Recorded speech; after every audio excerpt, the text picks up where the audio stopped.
we try so hard to make sure she gets on our schedule, because she always brings such a good word. And I know we have visitors from other churches here who have worked with Kristy in various places, probably most of the Dominican Republic. And we are here because we love you and support you and the work we do. We're also here because we know we're going to be fed. And so I praise God for your presence and ask you all to welcome Kristy Engle. And the word that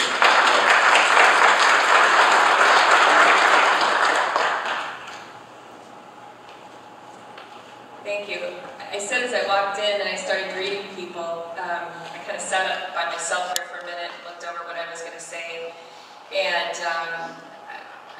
so people didn't know because I cut my hair. I used to have hair down to my waist. For those who haven't known me before, when I lived in the Dominican Republic, I had hair down to my waist. So it's just a little shorter now. And so some people haven't recognized me. I was over in Massachusetts yesterday. And I sat in a conference all day, and it took half the day before people realized who I was. And they're like, "Oh, you're Kristy." It's me. But when I walked in today, it's like coming back to a family reunion. And so thank you for having me back and for just welcoming me and loving me like family.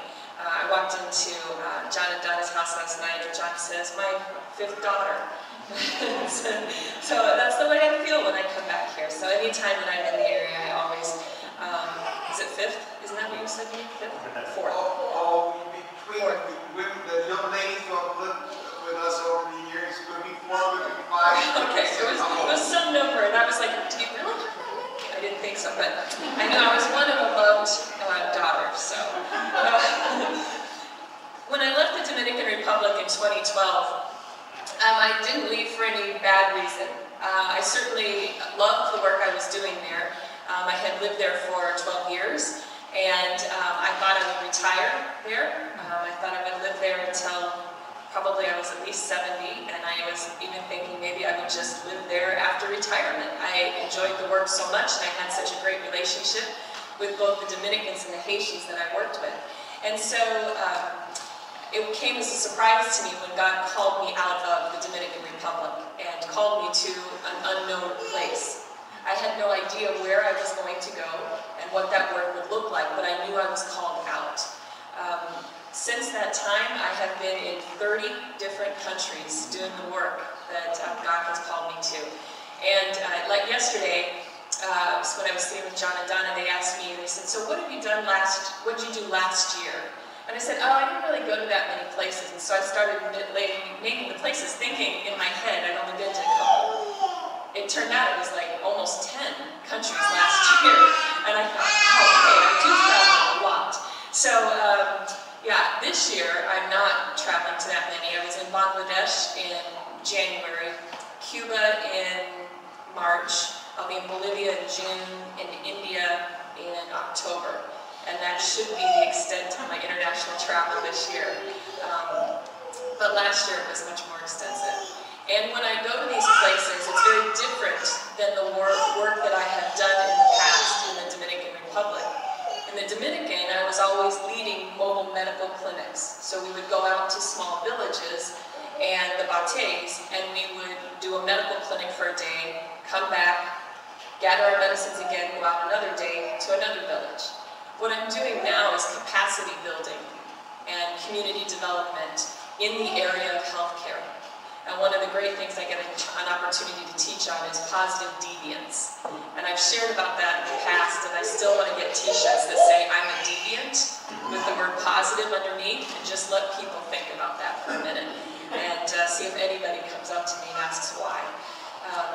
But basically, it's just saying that the power to change and the answers to your problems exist in your own community if you begin looking for the answer in your community.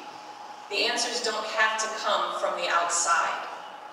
But communities that have been beaten down often don't believe that they have the answers. They're used to other people coming and telling them that they can't do it, that somebody else has to do it for them. And so I help communities see that you have the power to change. that you have the ability to find the solutions to your problems within your own community, and probably somebody has already discovered the answer, and let's work together to find that person or people, and then let's let them teach the rest of your community how to solve your own problems. That's called positive deviance. Finding the deviants in your community that have solved the problems, and then teach them, the rest of the community, how to do that. So this morning's word out of Mark is talking about love. And my pastor at the church that I go to, so my base now is just outside of Atlanta. And when I came back from the Dominican Republic, lots of people said, well, where are you going to live, and where's your base going to be? And I picked Atlanta because it has the busiest airport in the world. And guess what? I'm traveling a lot. So I picked a place that has a good airport and isn't very cold most of the time. And so that cut off about half of the country for airports that I could look at. And then doesn't have a lot of hurricanes, so that took out Miami. And tornadoes, that took out Dallas. And was less expensive to live in, so that took out LA. So I ended up with Atlanta. And so that's where I live. But my pastor recently, when he was speaking at the Good Friday service, was sharing about the definition of love according to Augustine of Hippo. And I don't know if you've ever heard this definition, but it was the first time I had heard this definition. And I want to read it to you this morning. It really intrigued me. He said, love is caring for the one in front of you as though they were the only one in your care, and yet for all as for that single individual. And I'll read it again. Love is caring for the one in front of you as though they were the only one in your care, and yet for all as if they were that single individual. And I sat there after he said that and I thought, that's perfect. That's what Jesus did. Augustine said, this is how God loves. And God, through Jesus, is our example of love. I think most people would agree with that. So how do we love everyone as if they were the only one? Or how do we love the one in front of us as though they were the only one who needed care? We see the problems in the world. We know there are lots of others. So how do we begin to see the person standing in front of us as if they were the only one who needed care and love them to that degree? I think the passage that we just read helps us quite a lot in understanding this level of love. We make it a lot more difficult on ourselves. We have 2 commandments to follow, and the rest will fall into place. Love God and love your neighbor as yourself. 2 commandments. If we simplify things down to these 2 commandments, then so many other things that we debated both in and out of the church would fall to the wayside. It wouldn't matter where our neighbor came from, or what language they spoke, or what color they were, or if they'd ever committed a crime in their lifetime. Love God and love your neighbor. It wouldn't matter if they were rich or poor, if they believed the same way that we did, or if they voted in every election for the same candidates that we voted for. Love God, love your neighbor. It wouldn't matter if they could vote or even did vote for that matter. Love God, love your neighbor. It wouldn't matter if they were pleasant people or nice looking, or if they smelled nice, or even if they were sober. Love God, love your neighbor. It wouldn't matter if they wore the same clothes that we did and shopped in the same stores where we shopped. Love God, love your neighbor. It wouldn't matter if their car was as nice as ours, or if they preferred to walk everywhere, or maybe they just used public transportation. Love God, love your neighbor. It wouldn't matter if they liked tea more than coffee, or Pepsi more than Coca-Cola, or they were Steelers fans instead of Patriots fans. Well, maybe that one might might get me, but love God and love your neighbor as yourself. The 2 commandments Jesus told us were the most important to follow, and everything else falls into place. The point is, whatever reason we put between ourselves and others to keep us from loving them and caring for them and having compassion on them, all of these things completely stop and are nullified and disappear when we return to the 2 things that Jesus tells us are most important for our lives. Love God and love our neighbors as ourselves. I believe that it's easy for us to put these walls between ourselves and others, most often because we have things in the way. When we have our needs met, it is often easy to find reasons why we can't help our neighbor. It would seem like having all that we need would give us so many more reasons to reach out to others in need and help them. But unfortunately, few of us really do that. Sometimes it's because we're afraid of losing our stuff. We just hoard it. My pastor has talked about this a lot. Think about all the storage units over the last 20 years that have cropped up around the world, around the U.S. Stuff that we put in boxes and containers, and we just don't look at, but we don't want to get rid of either. How is this being a good steward of what God has given you? Things you hoard and hang on to. Time. We talked about this morning.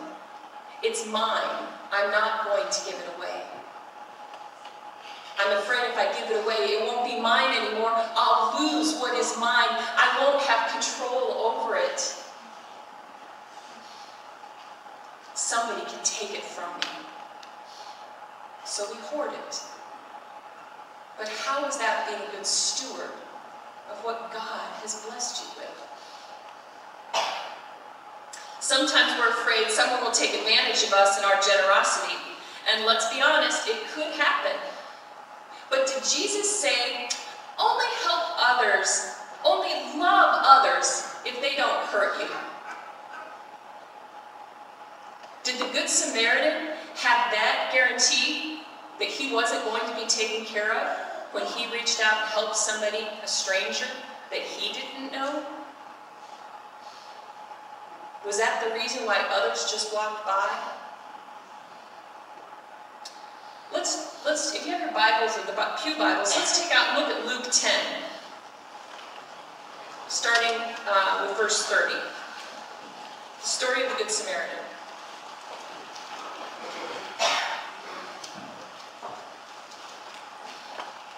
Luke 10:30. I don't know what page that is on the Pew Bible, or if you have another Bible. I'll give you my page number. It's 792, but nobody else probably has this Bible. 844? 844 if you have the Pew Bible. Okay. Here's what it says, starting with verse 30. Jesus replied, and I'm reading from the New Living Translation, so it'll probably be a little bit different. Jesus replied with a story. A Jewish man was traveling on a trip from Jerusalem to Jericho, and he was attacked by bandits. They stripped him of his clothes, beat him, and left him half dead beside the road. By chance, a priest came along. But when he saw the man lying there, he crossed to the other side of the road and passed him by.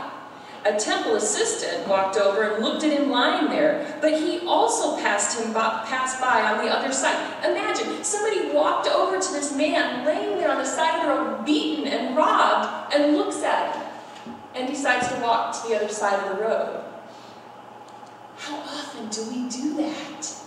We see the need, we even go up to the needs around us and look at them. We're curious. How bad is it? And then just walk on by.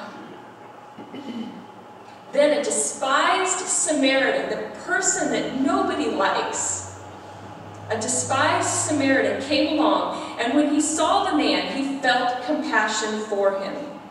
Going over to him, the Samaritan soothed his wounds with olive them. He took care of his immediate need. Then he put the man on his own donkey and took him to an inn where he took care of him. He didn't know this man.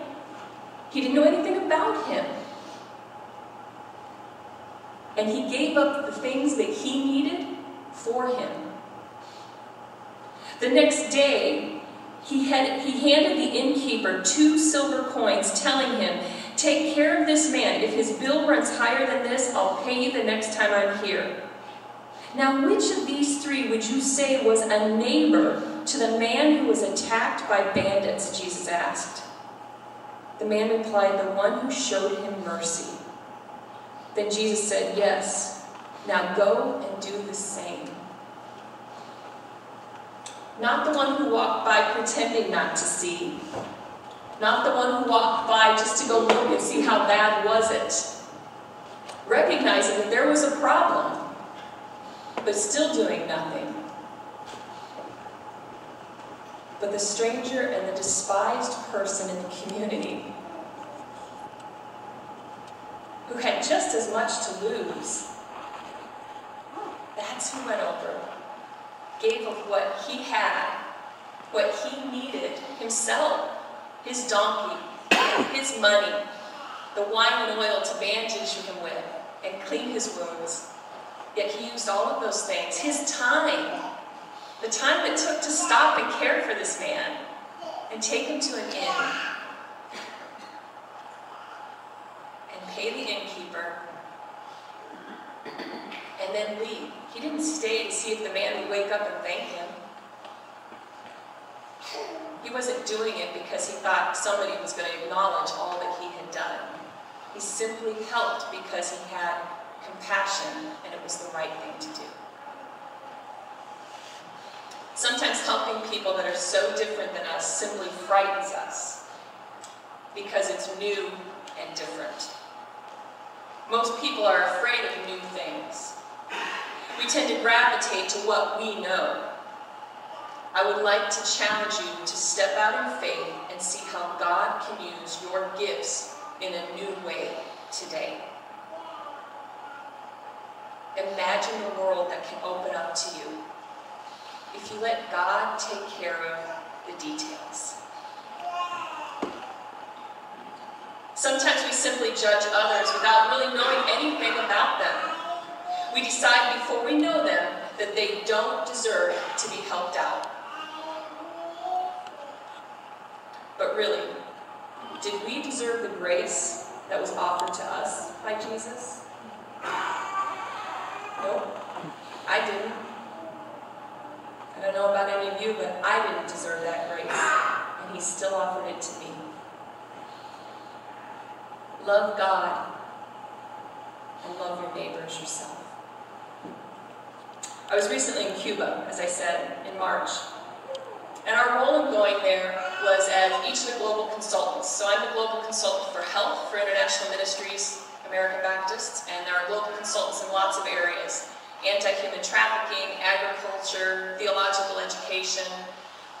And so each of us went down there with a team, our team, and we did some teaching of pastors and lay leaders from churches. And they had us staying at a seminary. We stayed at the convention offices, which had basic rooms with twin beds and a bathroom in the room for us, flushing toilets, and our own shower. This is really pretty upscale for us in some places. And so we were like, well, you know, it's not a fancy hotel, but it's private. We have running water. We have a flushing toilet. So this is pretty good. And we had 3 meals a day, another positive. And so because I speak Spanish fluently, I was able to communicate with lots of the Cubans that we were working with. And so we would stay at the convention center and then travel every day in a small minivan to the seminary where we would do our teaching. Now all the pastors and lay leaders were staying there. And we would do our talks all day and break for meals. The first time we broke for a meal, they had a table, special table set up for all of us. And they had these beautiful dishes of food laid out for us. And we thought, oh wow, they've got kind of fancy food for everybody to eat at this conference. And there were, 50 or 60 of us. And I thought, wow, this is pretty great. Because I had been there before, and I understood that food was hard to come by. And so I understood that. I was like very happy that everybody was going to get to eat so well. Not the case. That was the food for us, the guests. And as we sat down at that table, we all felt very guilty being able to eat like that. And as soon as we saw that no one else got to eat the same way, we stopped. And we asked if we could go sit with everybody else at the other tables and eat the food that they were eating.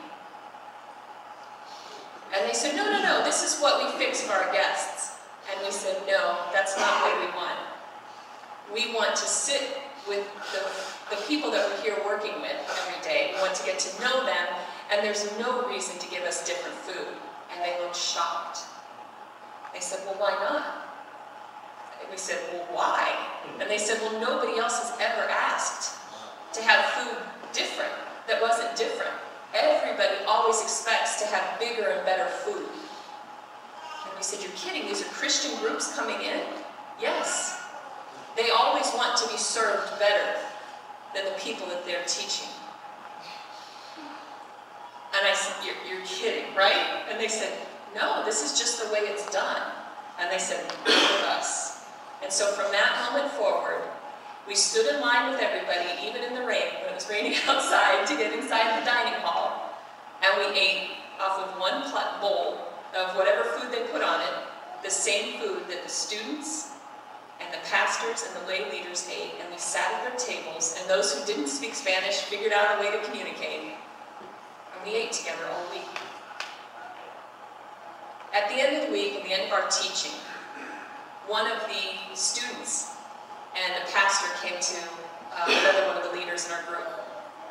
And they said, thank you for what you taught us this week. It was really important information.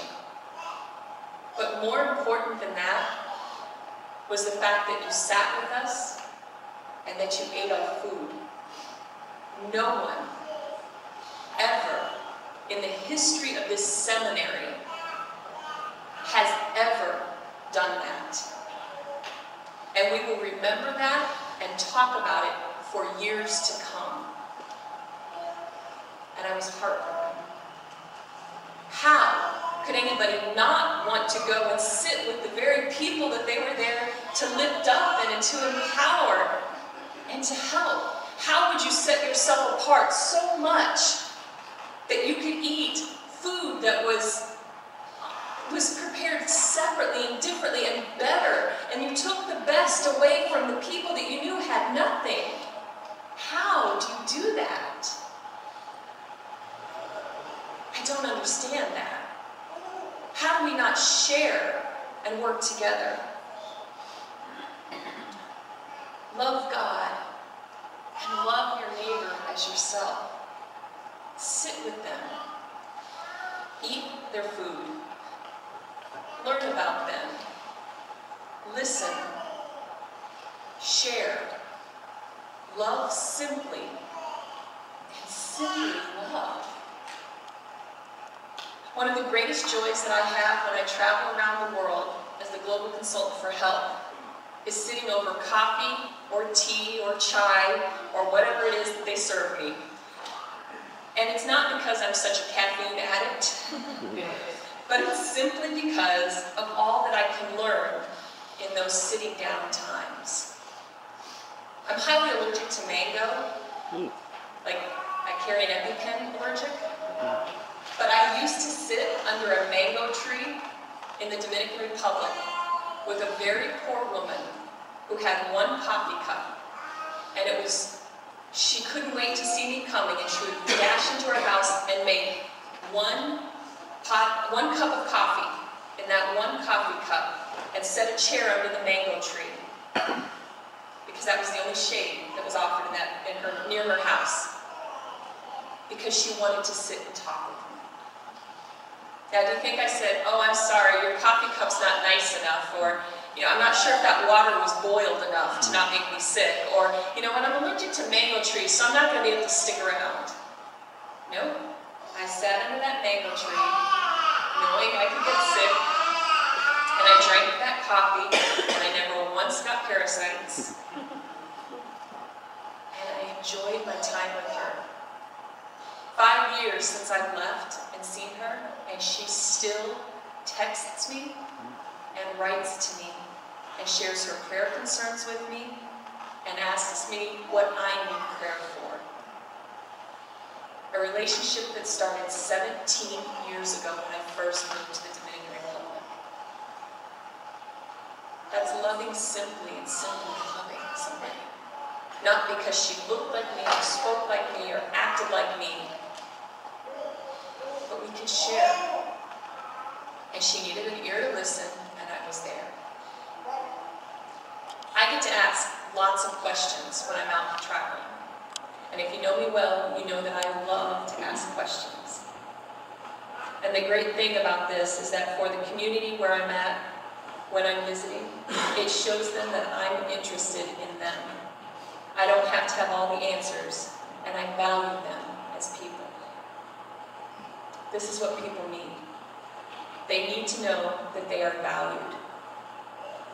By reflecting God's love for us to the world, we have the opportunity to bring light and hope and encouragement and healing and love where it simply has been in short supply or has not existed. And it begins very simply. Love God and love your neighbor as yourself. I'm going to end with 2 quotes. The first is from Martin Luther King Jr. He said this: "When we look at modern man, we have to face the fact that modern man suffers from a kind of poverty of the spirit, which stands in glaring contrast with scientific and technological abundance. We've learned to fly the air as birds, we've learned to swim the seas as fish, yet we haven't learned to walk the earth as brothers and sisters." A kind of poverty of the spirit. And then, from the Bible, 1 John 4:20 through 21. If someone says, "I love God," but hates his brother, that person is a liar. For if we don't love people we can see, how can we love God whom we cannot see?